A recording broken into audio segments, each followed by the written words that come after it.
Bismillahirrahmanirrahim. Assalamualaikum warahmatullahi wabarakatuh. Alhamdulillah, inna hamdalillah, asyhadu an la ilaha illallah wa asyhadu anna Muhammadan abduhu wa rasuluh.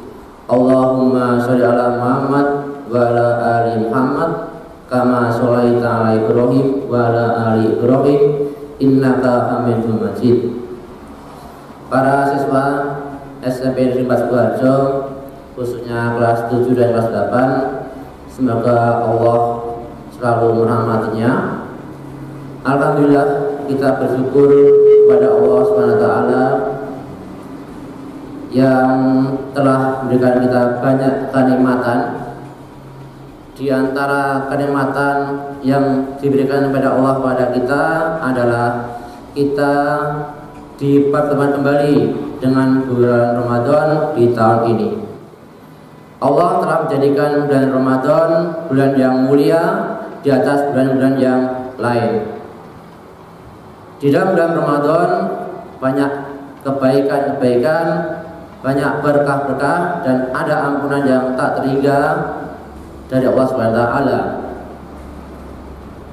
Maka sebagai insan yang cerdas, tentunya kita tidak akan menyia-nyiakan bulan Ramadan ini dengan amalan-amalan yang berfaedah, yang mendatangkan keridhaan Allah SWT. Jangan sampai kita menjadi orang yang rugi, menjadi orang yang celaka, sebabkan karena kita meremehkan, menyepelekan bulan Ramadan. Hal ini telah diisyaratkan oleh Rasulullah dalam sebuah riwayat. Dikisahkan bahwa suatu ketika Rasulullah berkhutbah di atas mimbar. Di tengah-tengah mimbar beliau mengatakan amin, amin, amin 3 kali. Para sahabat heran. Seterusnya dari mimbar, para sahabat bertanya, "Ya Rasulullah, mengapa engkau mengatakan amin, amin di tengah khutbah?" Beliau kemudian menceritakan bahwa beliau didatangi oleh malaikat Jibril alaihissalam dan berdoa kepada Allah, "Ya Allah, laknatlah, celakalah orang-orang yang mendapatkan kedua orang tuanya atau salah satu darinya sudah tua tetapi tidak menyebabkan dia masuk surga. Amin." Nabi mengaminkan.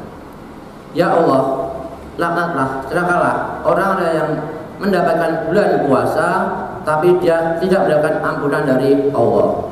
Amin." "Ya Allah, celakalah orang-orang yang ketika disebut nama Nabi dia tidak berselawat atasnya. Amin." Anak sekalian, kalau kita perhatikan doa ini, yang berdoa adalah malaikat Jibril alaihissalam, diaminkan oleh Rasulullah, Nabi yang tidak punya dosa, Nabi yang telah diampuni dosanya yang lalu dan akan datang. Tentu doa ini sangat-sangat mungkin untuk dijawab oleh Allah. Maka dari itu ya, ini sebagai warning bagi kita, peringatan bagi kita, bahwa kita semestinya memperhatikan bulan Ramadan sebagai bulan ibadah. Jangan sampai kita tergolong pada doanya malaikat Jibril. Lalu bagaimana supaya kita terhindar? Supaya kita terhindar dari golongan orang yang celaka, orang yang rugi ketika di akhir Ramadan tidak mendapatkan apapun kecuali haus dan lapar, maka kita harus membekali ilmu sebelum kita beribadah di bulan Ramadan. Al-ilmu qabla qauli wa amali. Ilmu itu sebelum berkata dan berbuat. Ini yang harus melandasi semua amalan-amalan ibadah kita. Sehingga nanti kalau kita punya bekal ilmu, ibadah kita jangan salah. Contoh di bulan Ramadan, Rasulullah mengatakan betapa banyak dari orang Islam muslimin umatnya yang berpuasa di siang hari, tidak makan, tidak minum, tidak jima dari mata fajar sampai mati tenggelam, tetapi tidak mendapatkan apa-apa, tidak mendapatkan ampunan dari Allah Subhanahu wa taala. Hal ini mungkin disebabkan karena kurangnya ilmu. Mungkin yang hanya dia tahu pokoknya orang maam, orang ini tidak makan, tidak minum. Itu sah, puasanya sah insyaallah. Tetapi pahala yang sisian Allah bisa jadi tidak didapatkan. Mengapa? Mungkin di saat siang hari berpuasa bulan Ramadan, dia melakukan perkataan yang dusta, melakukan rofat. Rofat itu perkataan yang sia-sia ataupun perkataan yang jorok. Nah ini dua hal yang sering kali menimpa kaum muslimin, sebagian kaum muslimin. Mengapa dia menjadi orang-orang yang tidak diampuni Allah Subhanahu wa taala di saat bulan Ramadan? Puasanya sah, tidak perlu hutang, tetapi pahala yang dia dapat tidak ada. Janji Allah mengampuni dosanya yang lalu tidak dia dapat. Nah, inilah pentingnya kita belajar ilmu tentang bulan Ramadan.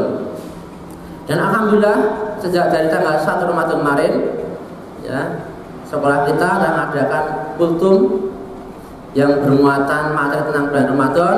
Nah, inilah sebagai awalan kita membekali diri di bulan Ramadan. Di situ di kemarin dijelaskan oleh Bapak Ibu yang lain, Ustaz-Ustaz yang lain tentang keutamaan bulan Ramadan, tentang fadilah-fadilahnya, tentang amalan bulan Ramadan, hal-hal yang membatalkan puasa Ramadan dan sebagainya. Silakan itu nanti dilihat lagi, buka lagi TV-nya, buka itu untuk bekal kita pada bulan Ramadan, sehingga nanti mudah-mudahan puasa kita nanti tidak sia-sia. Siswa SMA Dimas Warso yang dirahmati Allah Subhanahu wa taala, kewajiban kita menuntut ilmu ya, tidak hanya pada bulan Ramadan saja, tidak hanya menyangkut ilmu Ramadan saja, tetapi semua ilmu-ilmu yang berkaitan dengan ilmu syar'i, ilmu agama ya. Hal ini tentu anak-anak pelajari, anak-anak tahu tentang sebuah hadis ya yang berbunyi tolabul ilmi faridatan ala kulli muslim. Menuntut ilmu itu wajib bagi setiap muslim, baik itu laki-laki ataupun perempuan. Ilmu yang maksud sini adalah ilmu agama, ilmu syar'i. Sehingga dengan ilmu ini maka semua ibadah-ibadah akan didasarinya. Contoh, kita akan sholat, tentunya kita harus punya ilmu tentang sholat dulu, tahu tata caranya, paham tentang hal-hal yang membatalkan, mengerti baca-bacanya dan sebagainya. Begitu pula dengan puasa Ramadan, kita harus tahu ilmunya.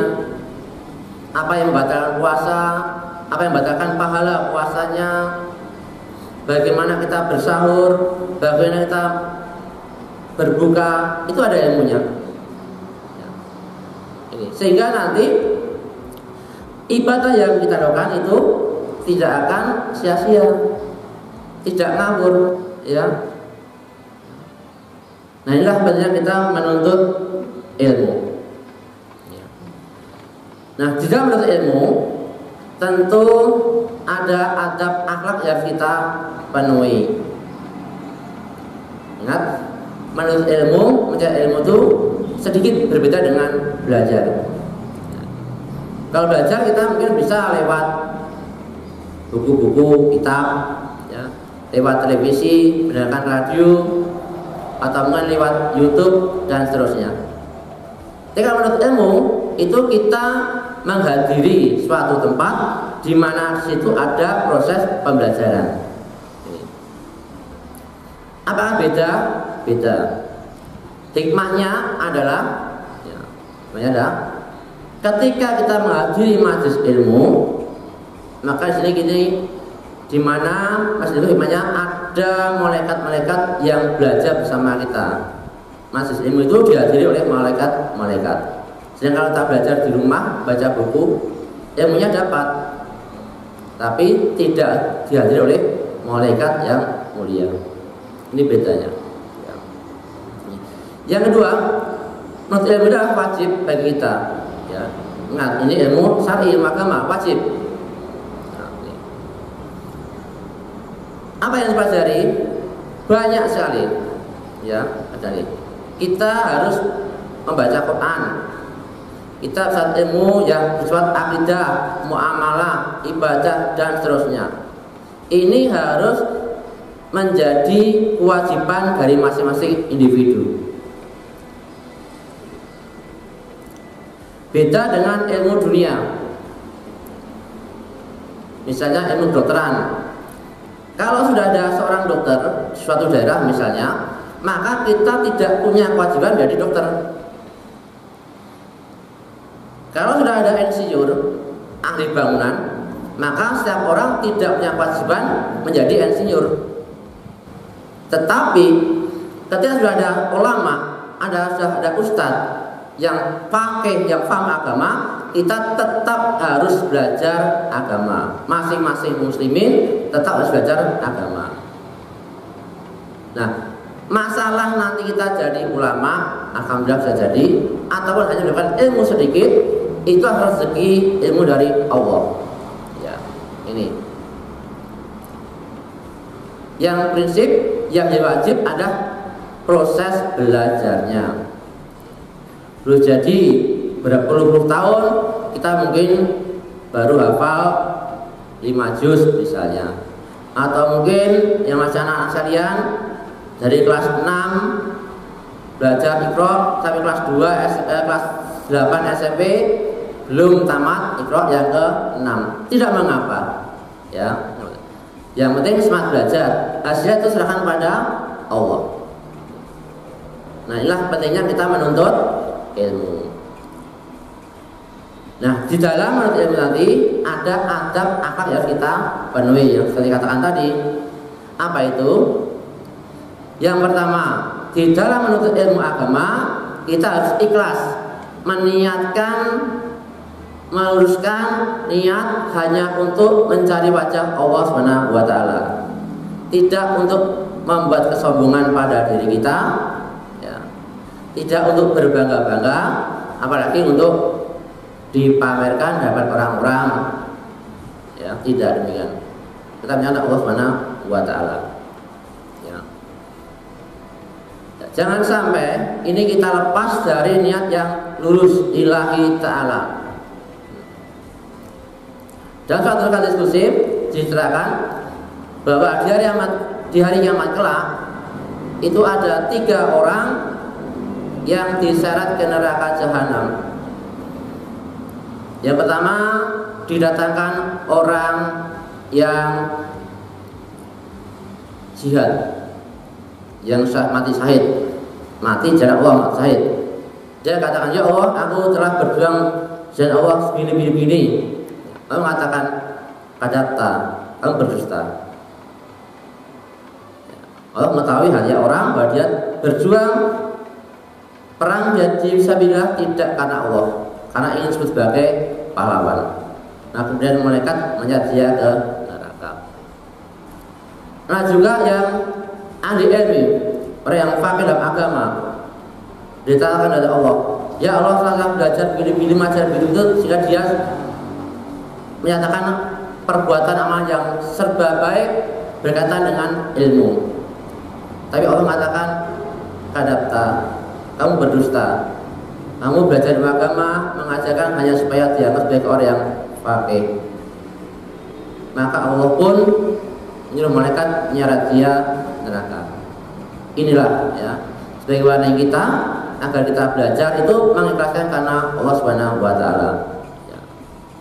Memang menurut cerita para ulama, para dai itu, para ustadz yang pernah saya dengar, ketika itu orang punya ilmu, ya, di hatinya ada tersirat rasa kebanggaan, kesombongan. Tetapi ini harus dilawan, sifat manusiawi yang harus kita lawan. Nah, ini butuh perjuangan. Nah, ini ya, lagi kita meniatkan belajar ilmu agama karena Allah Subhanahu wa taala, tidak mengharapkan dunia. Yang kedua adalah kita banyak berdoa pada Allah agar ilmu yang kita pelajari menjadi bermanfaat. Allahumma ini asalkan ilman nafi'a wa rizqan thayyibah wa amalan mutaqabbalan. Ya Allah, aku minta ilmu yang bermanfaat, rezeki yang baik, dan amalan yang diterima. Ini. Kenapa kita minta ilmu bermanfaat? Berarti ada ilmu yang tidak bermanfaat. Ada, ya, banyak, ya, ilmu yang bermanfaat, ya, ini. Nah, yang ketiga, yang tak penting adalah kita mengamalkannya, ilmu yang kita dapatkan, ya. Jangan menjadi perbendaharaan pengetahuan belaka, tapi kita amalkan. Kalau kita sudah tahu tentang tata sholat yang benar, maka kita sholat dengan yang benar. Orang malah sholat, ya, oh ngerti satu wajib, tahu satu wudhu dulu, tapi tidak melakukan sholat. Nah, ini berarti tidak mengamalkan. Juga kita mengamalkan sebisa mungkin ilmu kita sebarkan pada teman-teman kita, pada saudara kita, semampu kita, supaya menjadi amal jariyah, amal yang banyak terus menerus.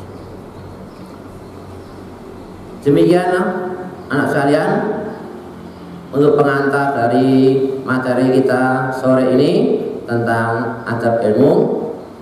Insya Allah kita sambung dengan pertemuan yang kedua. Apabila yang saya sampaikan ini benar, serta yang tidak Allah dan Rasulnya, apabila ada yang salah dalam perkataan saya itu karena kebodohan dan kejahilan saya semata. Subhanallah wa bihamdika, asyhadu an la ilaha illa anta, astaghfirullah wa atubu ilaik. Assalamualaikum warahmatullahi wabarakatuh.